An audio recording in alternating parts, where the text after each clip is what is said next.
ఈ 15వ అధ్యాయంలో మనం మొత్తం చదువుకోమని ఒక 20 వచనాలు మాత్రమే చూస్తాము మనకున్న కొంచెం సమయంలో. ఆ పౌలు భక్తుడు ఆ పునరుద్ధానం మీద చెప్పాలనుకుంటున్న 4 సత్యాలు ఈరోజు నేను మీకు ముందుంచాలని ఆశపడుతున్నాను. ముందుగా 1 నుంచి 4 వచనాలు మనం చూసుకున్నట్టయితే చదవండి. మరియు సహోదరులారా, నేను మీకు ప్రకటించిన సువార్తను మీకు తెలియపరుచుతున్నాను. మీరు దానిని అంగీకరించితిరి, దాని యందే నిలిచి ఉన్నారు. మీ విశ్వాసము వ్యర్థమైతేనే గాని నేను ఏ ఉపదేశ రూపముగా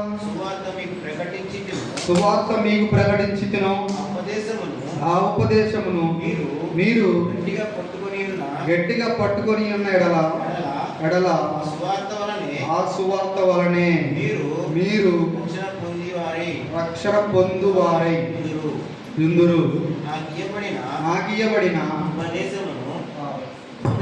మొదట మీకు అప్పగించితిని. అదేమనగా లేఖనములు ప్రకారము క్రీస్తు మన పాపముల నిమిత్తము మృతి పొందెను, సమాధి చేయబడెను. 4 లేఖనముల ప్రకారం మూడవ దినమున లేపబడెను. ఇక్కడ పౌలు భక్తుడు మనకి ఈ అధ్యాయంలో నుంచి చెప్పవలసిన మొదటి సత్యం ఏంటంటే, the resurrection is the heart of the gospel. అంటే పునరుద్ధానం, ఇంతకుముందు మనం చెప్పుకున్నాం కదా, పునరుద్ధానం అనేది సువార్తకి ఒక హృదయం లాంటిది. ఆ పునరుద్ధానం అనేది లేకపోతే మనం చేస్తున్న సువార్త వ్యర్థమే అని అదే పత్రికలో చివరిలో అంటాడు. ఇప్పుడు మనం వచనం వెంబడి వచనం చదువుకుందాం. మరియు సహోదరులారా, నేను మీకు ప్రకటించిన సువార్తను మీకు తెలియపరుస్తున్నాను. ఇక్కడ ఆల్రెడీ ముందుగానే పౌలు భక్తుడు మనం చూసుకున్నట్టయితే ఈ కొరింథీ పట్టణంలో 2 సంవత్సరాలు సేవ చేశాడని మనకి తెలుస్తుంది.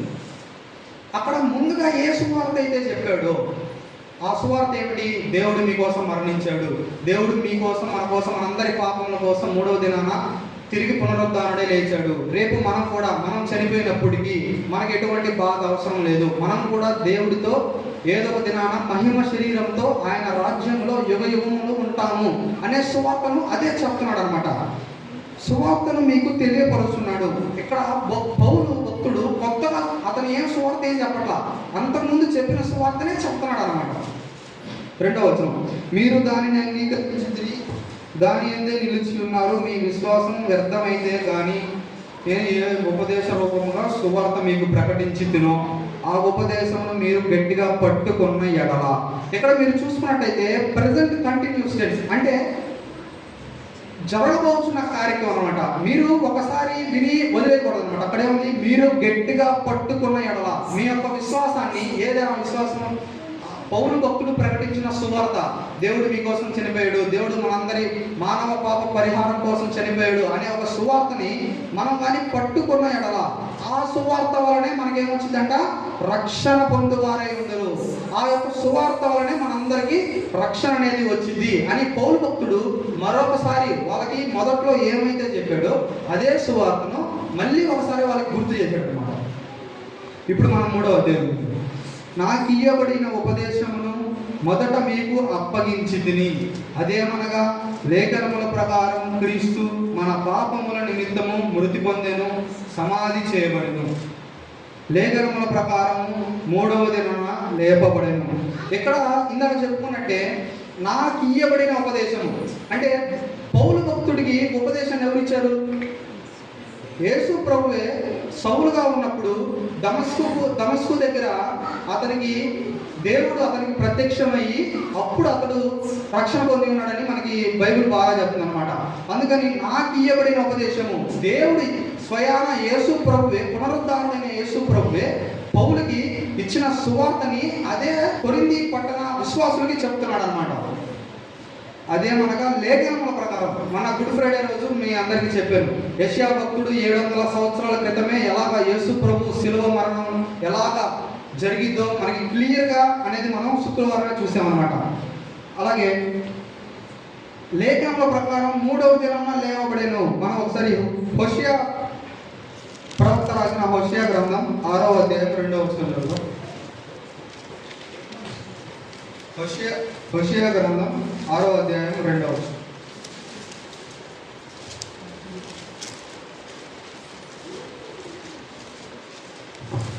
రెండు దినములైన తర్వాత ఆయన మనలను బ్రతికించను, మనము ఆయన సముఖమునందు బ్రతుకున్నట్లు మూడవ దినమున ఆయన మనము స్థిరపరచును. అలాగే హోషేయ భక్తుడే కాకుండా ఎంతో మంది ప్రవక్తల చేత ఆయన మన మానవ పాప పరిహారం కోసం చనిపోతాడు, మళ్ళీ మూడవ దినమున లెగుస్తాడు. అదే విషయాన్ని పౌలు భక్తుడు చెప్పను అనమాట. దేవుడు నాకు ఇచ్చిన సందేశమే కాకుండా ప్రవక్తలు కూడా చెప్పబడి ఉన్నారు. లేఖనంలో రాసింది పునరుద్ధానం అనేది సువార్తకి, అంటే మీరు ఈ యొక్క ఫిలాసఫీలో ఏమి పక్కన పెట్టి ఏదైతే దేవుడు మనకి పాత నిబంధన స్క్రిప్చర్ అనేది ఇచ్చాడో దానితో పాటు నేను ఒక అపోస్తలుడిగా చెప్తున్నానని పౌలు భక్తుడు చెప్తున్నాడు అనమాట. కాబట్టి మొదటి సత్యం మనం పౌలు భక్తుడి నుంచి ఈ పునరుద్ధానం మీద ఏం చెప్తున్నానంటే, the reservation is the heart of the gospel. అంటే ఈ పునరుద్ధానం అనేది సువార్తకి ఒక హృదయం లాంటిది.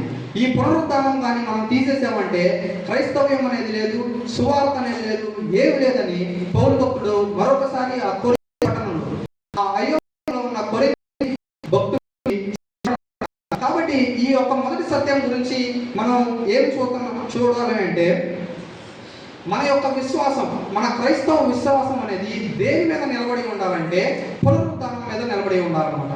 ఈ లోక ఆశలు, లోకంలో జరిగే వాటి గురించి, లోకంలో గురించి మీద కాకుండా కేవలం క్రీస్తు గురించే, క్రీస్తు యొక్క మరణం, క్రీస్తు యొక్క పునరుద్ధానం మీద మన యొక్క విశ్వాసం కానీ మనం పట్టుకున్నామంటే మనం కూడా క్రీస్తు వలె మన మరణం తర్వాత మహిమ శరీరంతో మనం కూడా పునరుద్ధానుడై యుగ యుగాలు పరలోకంలో దేవునితో రాజ్యం వెళ్తామని పౌలు భక్తుడు మనకి చెప్తున్నాడు అనమాట. ఇది పౌలు భక్తుడు చెప్తున్న మొదటి సత్యం. రెండవ సత్యం మనం చూద్దాం. అది 5వ వచనం నుంచి 8వ వచనంలో చూస్తాం అన్నమాట.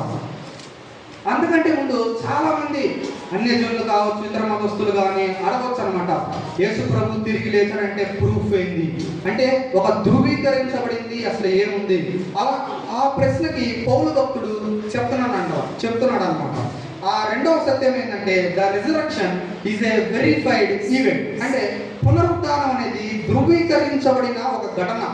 అంటే అదేదో ఒక పెట్ట కథ కాదు, అదేదో ఒక మిత్ అంటే ఏదో కల్పిత కథ కాదనమాట. అది ఒక వెరిఫైడ్ ఈవెంట్, అదొక ధృవీకరించబడిన సంఘటన. అది మనం 5 నుంచి 8వ వచనాల్లో చూద్దాం. నేను చెబుతాను. ఆయన కేఫాకును తర్వాత 12 కనబడేను. అటు పిమ్మంట 500కు ఎక్కువైన సహోదరులకు ఒక సమయమందే కనబడేను. వీరిలో అనేకులు ఇప్పటి వరకు నిలిచి ఉన్నారు, కొందరు నిద్రించింది. ఇక్కడ మనం చూసుకున్నట్టయితే దేవుడు పౌలు భక్తుడు ఆ కొరింథీ అయోమయంలో ఉన్న కొరింథీ సంఘానికి ఏం చెప్తున్నాడంటే, ఇది ఒక పెట్ట కథ కాదు, ఇది ఏదో మీరు ఒక మూఢనమ్మకం కాదు, కానీ ఇది ఒక ధృవీకరించబడిన సంఘటన అనేది చెప్తున్నాడు అనమాట. ఇప్పుడు మనం చూసుకున్నట్టయితే 5వ వచనంలో యేసు ప్రభు పునరుద్ధానుడేమి ఎవరికి కనబడాడంట? కేఫాకును. ఇప్పుడు ఈ కేఫాకు ఎవరంటే పేతురు అనమాట. పేతురుకి 2 పేర్లు ఉన్నాయి. ఒకటి అరామిక్ భాషలో సీఫాస్ అని పిలుస్తారు అనమాట. సీఫాస్ అంటే కేఫాకు అని అర్థం.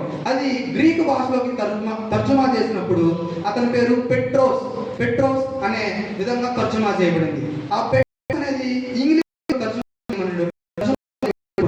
అది మనకి పేతురు అని మనకి ట్రాన్స్లేషన్ కనబడుతుంది అనమాట. ఇప్పుడు పౌలు భక్తుడు ఏం చెప్తున్నాడంటే, ముందుగా ఎవరికి కనబడ్డాడంట? పునరుద్ధానుడైన క్రీస్తు కేఫాకు అంటే పేతురు కనబడ్డాడు అనమాట. ఇప్పుడు ఇందులో ఆశ్చర్యపడాల్సిన అవసరం ఏముంది అని మీరు అడగచ్చు అనమాట. పేతురుకి అంటే పేతురు పేరే ముందుగా ఎందుకు అక్కడ మెన్షన్ చేశాడంటే, మనం చూసినట్టయితే యేసు ప్రభు శిలువ అప్పగించడానికి ముందు ఏమంటాడంటే పేతురుతో, నీవు ముమ్మారు ఏమంటాడంట? నీవు ముమ్మారు చెప్పాలి. నీ ముమ్మారు యేసు ప్రభు ఏమంటాడంటే, నీ ముమ్మారు నేను ఎర్రనని అంటాడంట. అప్పుడు ప్రభు అంటాడు, లేదు ప్రభువా నేను అలా అనను అని పేతురు అంటాడు అనమాట. తర్వాత యేసు ప్రభుని ఎప్పుడైతే గెత్సేమనే తోటలో రోమా సామ్రాజ్యపు సైనికులు అరెస్ట్ చేస్తారో అక్కడి నుంచి పారిపోతారు అనమాట. తర్వాత ఒక సర్వెంట్ గర్ల్, ఒక పని పిల్ల 3 సార్లు అడిగింది అనమాట, పేతురు నువ్వు కూడా యేసు ప్రభుతో ఉన్నావంటే, లేదు ఆయన ఎవరో నాకు తెలియదు అని ఒట్టు పెట్టుకున్నాడు అనమాట. అంటే ఇప్పుడు మనం ఇక్కడ మనం చూస్తున్నట్టయితే 3 సార్లు దేవుణ్ణి పీటర్ రిజెక్ట్ చేశాడు అనమాట, డినైల్ చేశాడు అనమాట, అంటే తిరస్కరించాడు అనమాట. అంటే ఇప్పుడు నేను ఒకప్పుడు దేవుణ్ణి తిరస్కరించాను, నేను తిరస్కరించిన వాడినే ఇప్పుడు దేవుడి గురించి సాక్ష్యం ఇచ్చిస్తున్నాను. సాక్ష్యం ఇచ్చి అంటే నాకే దేవుడు పునరుద్ధానుడే కనపడ్డాడు అని పౌలు పేతురు గురించి చెప్పడం మొదలెట్టాడు అనమాట. అందుకే ముందుగా పేతురు గురించి అక్కడ రాశాడు అనమాట. ఏ పేతురు అయితే ఒకప్పుడు దేవుణ్ణి నాకు తెలియదు అని ముమ్మారు ఒట్టు పెట్టుకున్నాడో అదే పేతురికి దేవుడు పునరుద్ధానుడే ప్రత్యక్షమయ్యాడు అనమాట. అందుకని ముందుగా మనం అక్కడ పేతురు భక్తుల్ని చూస్తాం. తర్వాత 12 కనబడేను, అడ్డు పిమ్మట 500కు ఎక్కువైన సహోదరులకు ఒకే సమయంలో కనబడను. ఇది 500 మంది సహోదరులు మనకి బైబిల్లో ఎక్కడ ఎక్స్ప్లిసిట్ ఆన్సర్ ఆర్ రెఫరెన్స్ అనేది కనబడదు. కానీ చాలా మంది అంటే పౌలు భక్తుడే రాశాడు కాబట్టి మనం నమ్మాలన్నమాట. ఎందుకంటే బైబిల్లో ఉన్న ప్రతి వచనం పరిశుద్ధాత్మని ప్రేరేపణచే రాసినది, ప్రతిదీ సత్యం. కాబట్టి దేవుడు చనిపోయిన దగ్గర నుంచి ఆరోహణమైన వరకు అంటే 40 రోజులు, ఈ 40 రోజుల్లో అనేక మందికి అనేక సార్లు చాలా సార్లు విడివిడిగా కనబడ్డాడు అనమాట. ఆ విడివిడిగా కనబడిన సందర్భంలో ఈ 500 మంది ఎర్లీ చర్చ్ రోజుల్లో పర్సిక్యూషన్ అనేది బాగా జరుగుతుందన్నమాట. పౌలు భక్తుడు అప్పటికి సౌలుగా ఉండి ఇంకా దేవుడి ప్రజల మీద పర్సిక్యూషన్ శోధన, వాళ్ళని చంపడానికి ప్రయత్నిస్తున్న దినంలో వాళ్ళందరూ అప్పర్ రూమ్లో కూడుకునేవాళ్ళు అనమాట. అంటే వాళ్ళ యొక్క మేడగదిలో కూడుకునేవాళ్ళు అనమాట. అలాగా ఒక పెద్ద మేడగదిలో 500 మంది కూడుకున్నప్పుడు పునరుద్ధానుడైన యేసుక్రీస్తు మరణించి 3వ దినాన పునరుద్ధానుడే వాళ్ళందరికీ మహిమ శరీరంతో కనపడ్డాడు అని పౌలు భక్తుడు మనకి చెప్తున్నాడు అనమాట. ఇప్పుడు దాకా మనం ఎవరెవరిని చూసాం? పేతురును చూసాం. అలాగే ఆ 40 దినాలు 12 మంది అపోస్తులకి దేవుడు కనబడ్డాడు. అలాగే 500 మంది ఎక్కువగా. ఈ విట్నెస్ ఇంతమందిని ఎందుకు ఇస్తున్నాడంటే జూయిష్ సిస్టమ్ అంటే యూదా ఆ యొక్క జియోగ్రఫికల్ సిస్టంలో ఏం జరిగిందంటే ఒక్కరి సాక్ష్యం అనేది చల్లదనమాట. అందుకే మనకి ఎప్పుడైనా ఈ డౌట్ వచ్చి ఉండొచ్చు అనమాట, మనకి ఎందుకు ఒక సువార్త మాత్రమే ఉంది, 4 సువార్తలు ఉన్నాయి, ఒకటి ఉండొచ్చు కదా అని. ఎందుకంటే ఆ జూయిష్ పీపుల్, ఆ యూదా సామ్రాజ్యం, ఆ జనం వాళ్ళు ఏం పాటిస్తారంటే సాక్ష్యం అనేది ఒకటి ఉండకూడదు అనమాట, 3 లేక అంతకంటే ఎక్కువ సాక్ష్యం ఉండాలన్నమాట. అందుకే ఒక్కొక్క భక్తుడు వాళ్ళ యొక్క దేవుడి మీద వాళ్ళ యొక్క అండర్స్టాండింగ్ అయితే ఏముందో అది మనకు సువార్తలుగా రాశారనమాట. సేమ్ అలాగే పౌలు భక్తుడు కూడా ఇక్కడ చెప్పనమాట. మొదటగా పేతురు ఆ భక్తుడు ఒకప్పుడు యేసు ప్రభువుని తృణీకరించాడు, రిజెక్ట్ చేశాడు. అదే భక్తుడికి పునరుద్ధానుడైన యేసుక్రీస్తు కనపడ్డాడని మొదటగా పేతురు గురించి చెప్తున్నాడు. తర్వాత అపోస్తులు 12 మంది గురించి చెప్తున్నాడు. తర్వాత 500 మంది గురించి చెప్తున్నాడు. తర్వాత మనం చూసుకున్నట్టయితే వీరిలో అనేకులు ఇప్పటి వరకు నిలిచి ఉన్నారు. అంటే ఈ యొక్క సంఘటన ఎప్పుడు జరిగినాయి అంటే క్రీస్తు శకం 33వ సంవత్సరంలో జరిగినాయి అన్నమాట. క్రీస్తు శకం 33వ సంవత్సరంలో జరిగినాయి అన్నమాట. అంటే చాలా మంది పండితులు ఏమంటారంటే యేసు ప్రభు 3 లేక 4 BC ఆ కాలంలో పుట్టి 33 లేక 30 ఆ సంవత్సరంలో చనిపోయాడు అని చెప్తుంటారు అనమాట. కానీ పౌలు భక్తుడు ఈ కొరింథీయులకు రాస్తుంది ఎప్పుడంటే 55వ సంవత్సరంలో. అంటే యేసుక్రీస్తు పునరుద్ధానుడై ఆరోహణమై అప్పటికి 25 సంవత్సరాలు గడిచిపోయింది అనమాట. గడిచిపోయినప్పటికీ 20 సంవత్సరాలు అయినప్పటికీ పౌలు భక్తుడు ఏమంటున్నాడంటే బతికే అనమాట. మీలో ఇంకా కొంతమందికి మీకు కానీ సందేహం ఉన్నట్టయితే యెరూషలేము పట్టణం వెళ్ళండి, అక్కడ ఇంకా చాలా మంది 500 మందిలో కొంతమంది ఇంకా బతికే ఉన్నారు, మీ యొక్క అనుమానాన్ని మీరు జవాబు తీర్చుకోండి అని పౌలు భక్తుడు చెప్తున్నాడు అనమాట. ముందుగా పౌలు భక్తుడు పేతురు పేరుని ప్రస్తావించాడు.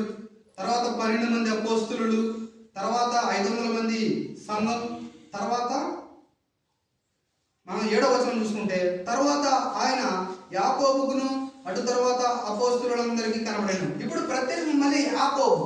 ఈ యాకోబు ఎవరంటే చరిత్రకారులు చాలా మంది ఏం చెప్తారంటే ఈ యాకోబు ఎవరంటే యేసు ప్రభు అన్న. యేసు ప్రభుకి ఒక 4 అన్నలు, ఒక 2, అంటే బైబిల్ క్లియర్ గా మనకు చెప్పట్లేదు, 4 అన్నల దాకా ఉన్నారని బైబిల్ క్లియర్ గా చెప్తుంది అనమాట. ఇప్పుడు ఈ అన్నని ఎందుకు ప్రస్తావించారంటే మనం ఒకసారి యోహాను సువార్త 7వ అధ్యాయం 5వ అధ్యాయం చూద్దాం. యోహాను సువార్త 7వ అధ్యాయం 5వ వచనం.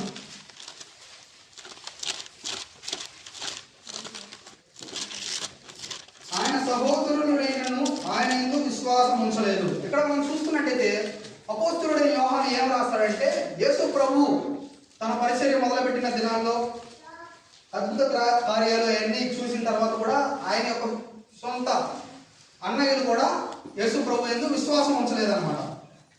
విశ్వాసం ఉంచలేకపోతే మనం ఇంకొక వచనం చూద్దాం. మార్కు సువార్త 3వ అధ్యాయం 2వ వచనం.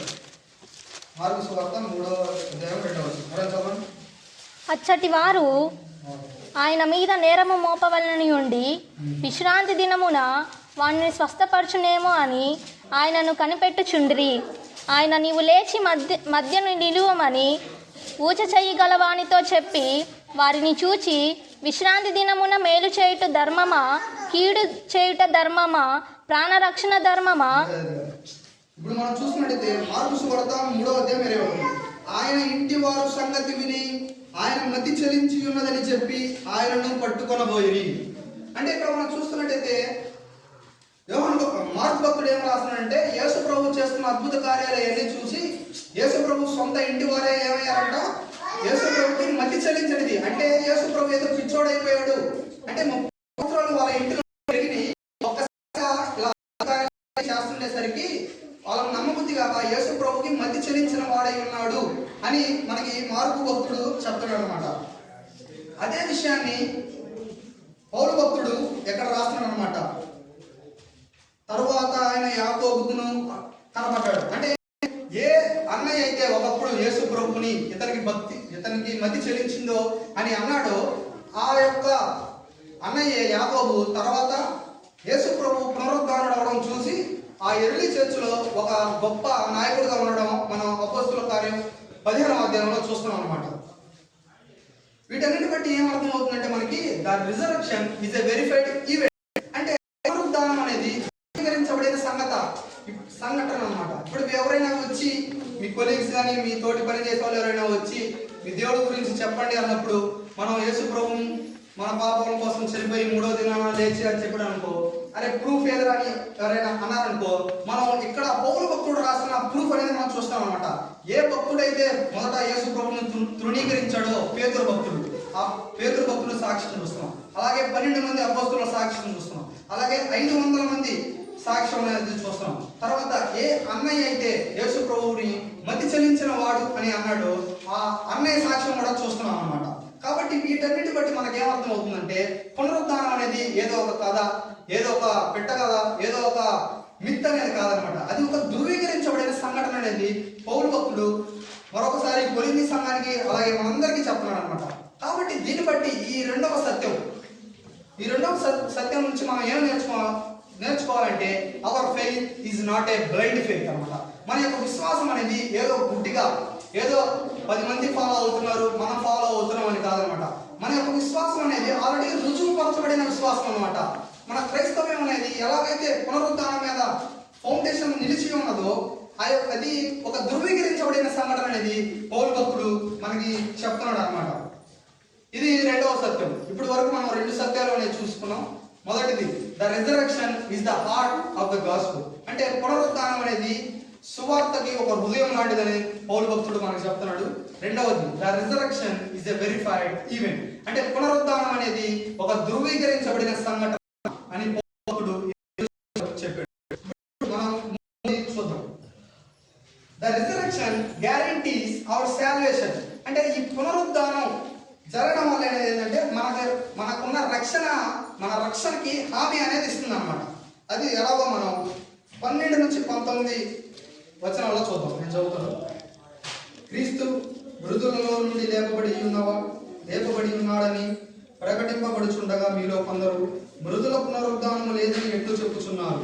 మృతుల పునరుద్ధానం లేని ఎడల క్రీస్తు కూడా లేపబడి ఉండలేదు. మరియు క్రీస్తు లేపబడి ఉండని ఎడల మేము చేయు ప్రకటన వ్యర్థమే, మీ విశ్వాసమును వ్యర్థమే. దేవుడు క్రీస్తును లేవనని ఆయనను గూర్చి మేము సాక్ష్యము చెప్పి ఉన్నాము కదా. మృతులు లేపబడిన ఎడల దేవుడు ఆయనను లేపలేదు కనుక మేమును దేవుని విషయమై అబద్ధ సాక్ష్యములుగా అగబడుచున్నాము. మృతులు లేపబడిన ఎడల క్రీస్తు కూడా లేపబడలేదు. క్రీస్తు లేపబడిన ఎడల మీ విశ్వాసము వ్యర్థమే, మీరింకను మీ పాపములోనే ఉన్నారు. అంతేకాదు క్రీస్తునందు గురించిన వారు నశించుతున్నారు. అంటే ఇక్కడ పౌలు భక్తుడు ఏం చెప్తున్నాడంటే పునరుద్ధానం అనేది లేకపోతే మనకి జరిగే కాన్సిక్వెన్సెస్ అంటే పరిణామాలలో పౌలు భక్తుడు ఇక్కడ 12 నుంచి 19 వచనాల్లో 7 కాన్సిక్వెన్స్ ని మనకి ఇస్తున్నాడు అనమాట. ఈ 12 నుంచి 19 వచనాల్లో పునరుద్ధానం లేకపోతే మనకి జరిగే 7 కాన్సిక్వెన్సెస్ అంటే 7 పరిణామాలు ఏంటో మనం చూద్దాం. 13వ వచనంలో చూసుకుంటే Christ has not been raised అంటే పునరుద్ధానమే లేదనుకో, క్రీస్తు చనిపోయాడు, క్రీస్తు లేవలేదు, క్రీస్తు కూడా ఒక సాధారణమైన వ్యక్తిలాగే చనిపోయాడు. మిగతా భక్తులకి మన భక్తులకి అంటే మిగతా మనుషులకి మన మనుషులకి పెద్ద తేడా లేదు, క్రీస్తు కూడా ఒక నార్మల్ మనిషే అని మొదటిది మనకి గుర్తు చేస్తున్నాడు అనమాట. రెండోది మనం చూస్తున్నామంటే ప్రీచింగ్ ఈజ్ మీనింగ్లెస్. 14వ వచనంలో ఏం చెప్తున్నాడంటే మేము చేయు ప్రకటన వ్యర్థమే. యేసు ప్రభు ఎప్పుడైతే గ్రేట్ కమిషన్ అనేది ఇచ్చాడో మత్తయి సువార్త 28:19-20 మీరు అన్ని రాష్ట్రాలకు అన్ని దేశాలకు వెళ్ళి నా సువార్త చేయండి అని ఎప్పుడైతే ఆజ్ఞ అనేది ఇచ్చాడో అప్పటి నుంచి 2000 సంవత్సరాల నుంచి ఎంతో మంది మిషనరీలు ప్రాణత్యాగాలు చేసి ఈ సువార్తని ఇప్పుడు రెండవ పరిణామం పునరుద్ధానం లేకపోతే పౌలు ఏమైతే చెప్తున్నాడంటే ప్రీచింగ్ ఈజ్ మీనింగ్లెస్ అంటే మనం చేయుచున్న ఈ యొక్క సువార్త అనేది వ్యర్థం, మనం చేయుచున్న ఈ ప్రకటన అనేది వ్యర్థం. అంటే దేవుడే పునరుద్ధానం అవ్వలేదు, అలాంటి ప్రకటన చేసి మనం సువార్త చేయాల్సిన అవసరం ఏముంది అని పౌలు భక్తుడు రెండవ పర్యావరణం చెప్తున్నాడు అనమాట. ఇప్పుడు ఈ 12 నుంచి 19 వచనంలో 7 కాన్సిక్వెన్స్ మనం చూస్తాం. అందులో 2 మనం చూసామన్నమాట. ఏంటిది? ఫస్ట్ది Christ has not been raised అంటే పునరుద్ధానం కానీ లేకపోయి ఉంటే క్రీస్తుకి మిగతా మనుషులకి తేడా అనేది లేదు, క్రీస్తు కూడా ఒక సాధారణమైన వ్యక్తే అని పౌలు భక్తుడు ఒక కాన్సిక్వెన్స్ ఒక పర్యావరణం చెప్తున్నాడు. రెండవది ప్రీచింగ్ ఈజ్ మీనింగ్లెస్. క్రీస్తు పునరుద్ధానం అవ్వలేదంటే మనం చేయుచున్న సువార్త, మనం చేయుచున్న ఈ ప్రకటన, మీరు ఇంతకాలం కష్టపడి మీరు మీ ప్రాణాలు, మీ యొక్క తల్లిదండ్రులు, మీ కుటుంబాలను, మీ స్వదేశాలను విడిచి ఎక్కడెక్కడో దూర ప్రదేశాలు వెళ్ళి సువార్త చేయడం అనేది వ్యర్థం అనేది పౌలు భక్తుడు 14వ వచనంలో చెప్తున్నాడు అనమాట. మూడవ కాన్సిక్వెన్స్ ఏంటంటే ఫెయిత్ ఈజ్ వర్త్లెస్. 14వ వచనం మీ విశ్వాసము వ్యర్థమే.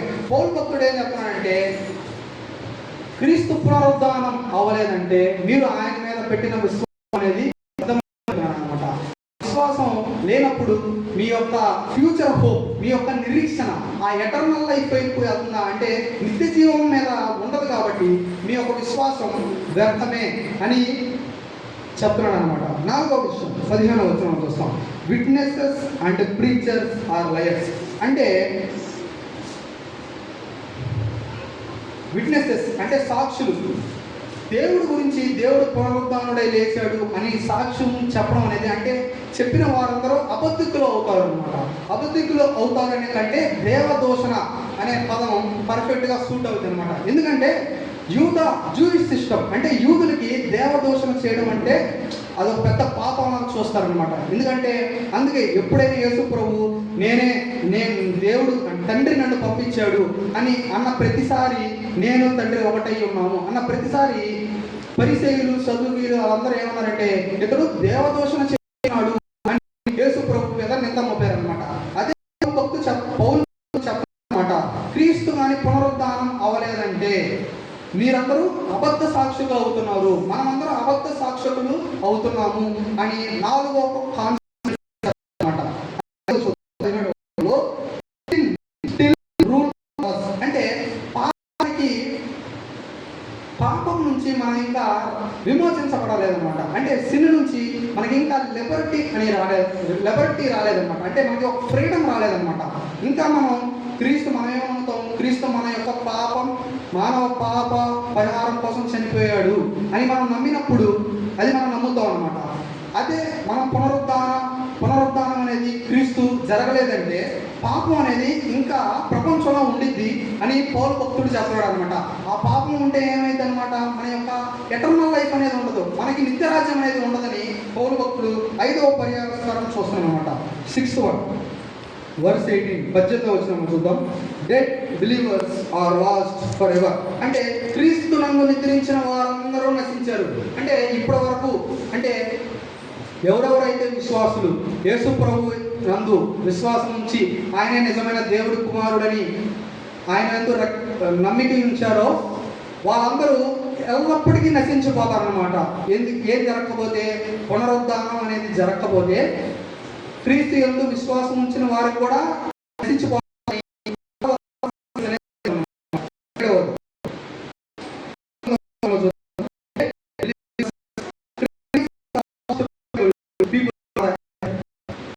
ఆల్రెడీ ఇప్పుడు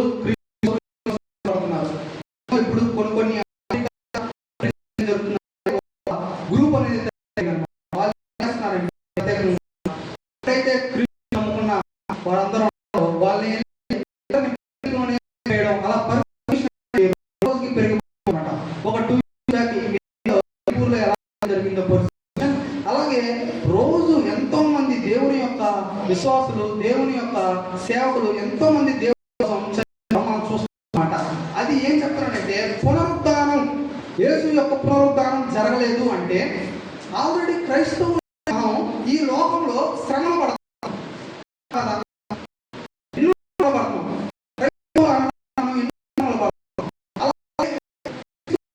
అనేది లేదన్నమాట.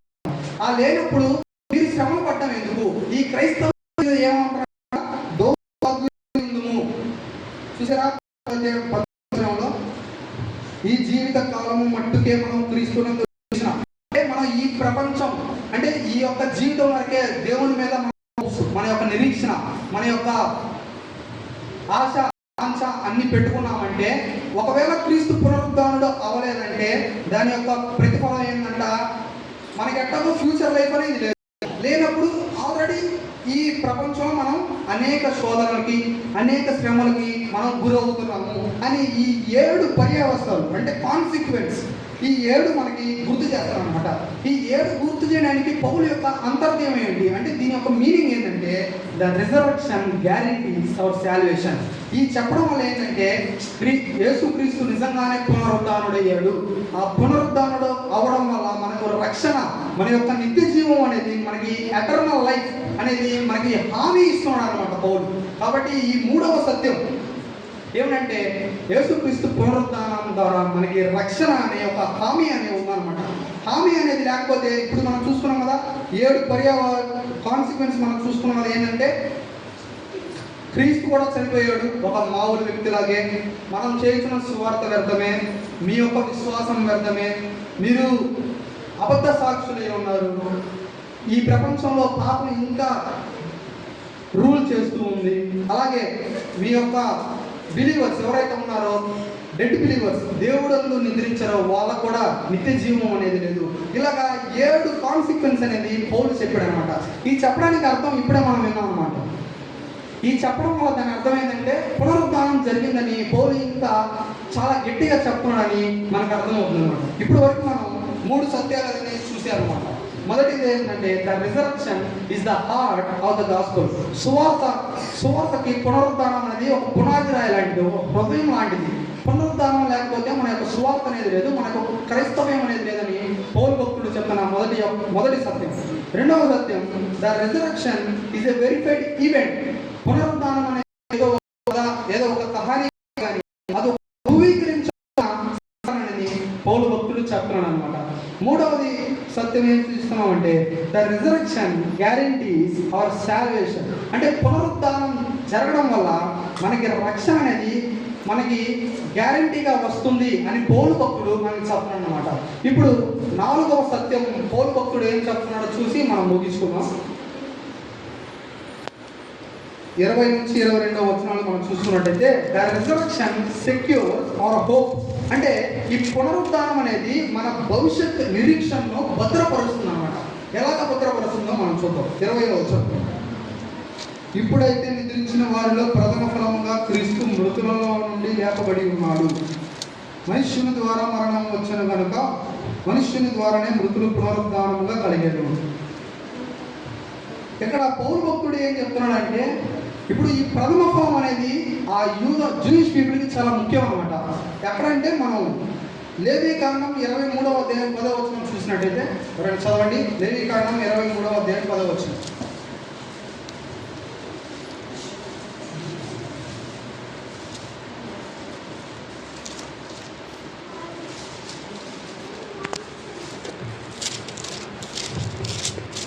లేవీ కాండం 23వ అధ్యాయం 10వ వచనం.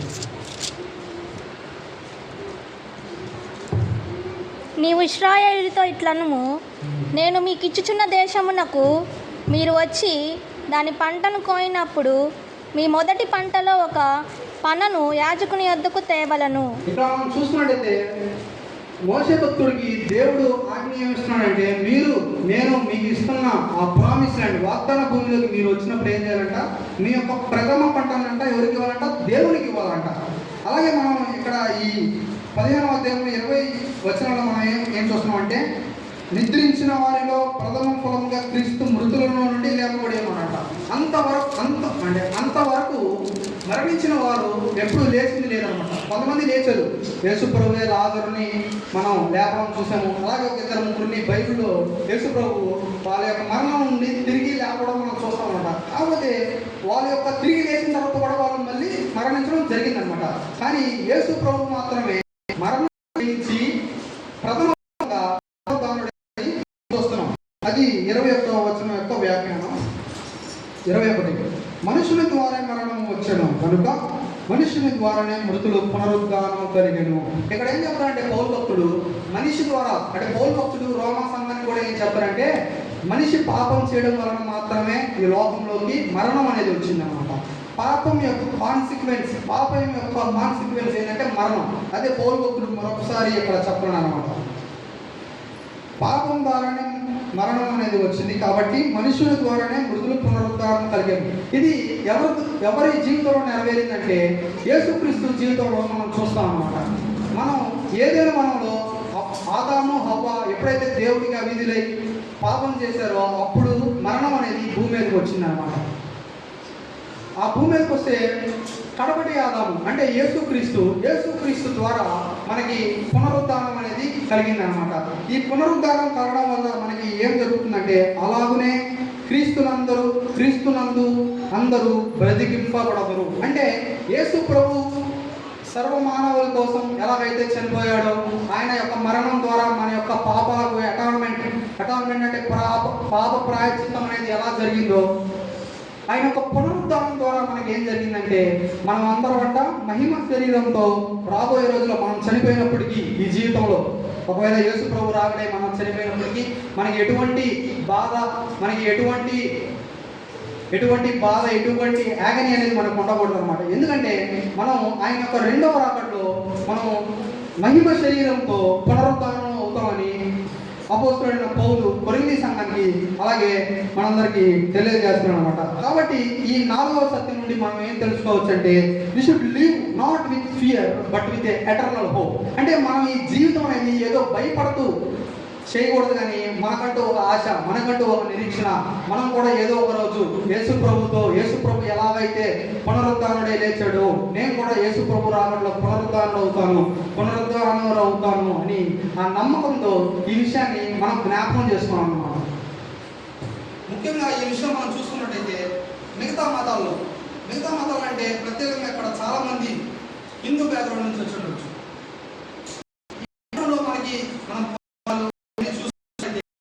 మనకి ఏం కనపడుతుంది, వాళ్ళకి ఎటర్నల్ లైఫ్ అనేది ఉండదన్నమాట. అంటే ఒక మనిషి చనిపోయాడంటే రీఇన్కార్నేట్ అంటే మరొక జన్మ అది దేని మీద డిపెండ్ అవుతుందంటే, నువ్వు ఈ జీవితంలో ఏదైనా మంచి చేసావంటే మంచిగా వచ్చే జన్మ ఉంటావు, నువ్వు ఈ జీవితంలో చెడు విషయాలు ఏమైనా చేస్తే వచ్చే జన్మలో నువ్వు చెడుగా బతుకుతావు అనేది